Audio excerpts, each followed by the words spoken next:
கொள்கைன்னா முதல்ல என்னன்னு தெரியுமா? கொள்கை இருக்கா? அப்போ பேசலாம். அதெல்லாம் எதுவும் இல்லாததுனால தானே இந்த மாதிரி பேச்சு வருது.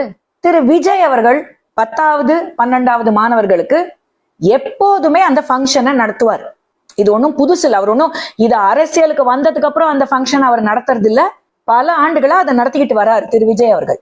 அங்க பசங்களை கூட்டிக்கிட்டு போன, அதுவும் குறிப்பா பெண்களை கூட்டிட்டு போன பெத்தவங்களை பத்தி இவர் என்னமோ கேள்வி கேட்கிறாரு திரு வேல்முருகன் அவர்கள். அதாவது நீங்க இந்த மாதிரிலாம் கூட்டு போய் ஒரு கூத்தாடி நடத்துற ஃபங்க்ஷன்ல உங்க பொண்ணுங்களை நீங்க கூட்டு போயிட்டு வரீங்க, இப்படி எல்லாம் செஞ்சீங்கன்னா நாளைக்கு உங்க பொண்ணுங்களை யாரு கல்யாணம் பண்ணிப்பாங்க? What is this nonsense? என்ன, what are you trying to say? அந்த ஃபங்க்ஷனுக்கு போயிட்டு வந்தா அது தப்பா? அண்ட் அதுல வேற அவங்க கட்டி பிடிப்பாங்களா, முத்தம் கொடுப்பாங்களா? என்ன பேச்சு இதெல்லாம்? எவ்வளவு ஒரு தரங்கெட்டு போய் அசிங்கமான பேச்சு! எப்படி ஒரு பப்ளிக் மேடையில இவ்வளவு அசிங்கமா கேவலமா பேசலாம்?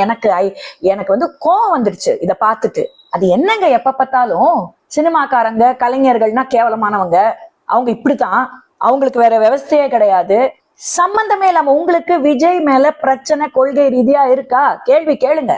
நானும் இப்போ வரைக்கும் கொள்கை ரீதியா நான் பல வீடியோஸ் விஜய்க்கு அகேன்ஸ்டா போட்டிருக்கேன், கொள்கை ரீதியா.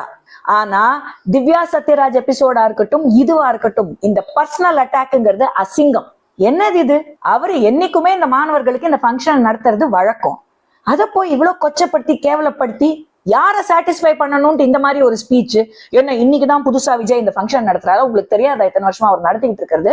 இப்ப போய் இது ஒரு பெருசாக்கி பேசுறது, அசிங்கமா பேசுறது, அதை பத்தி எனக்கு ஐ ரியலி ஐம் அப்செட்.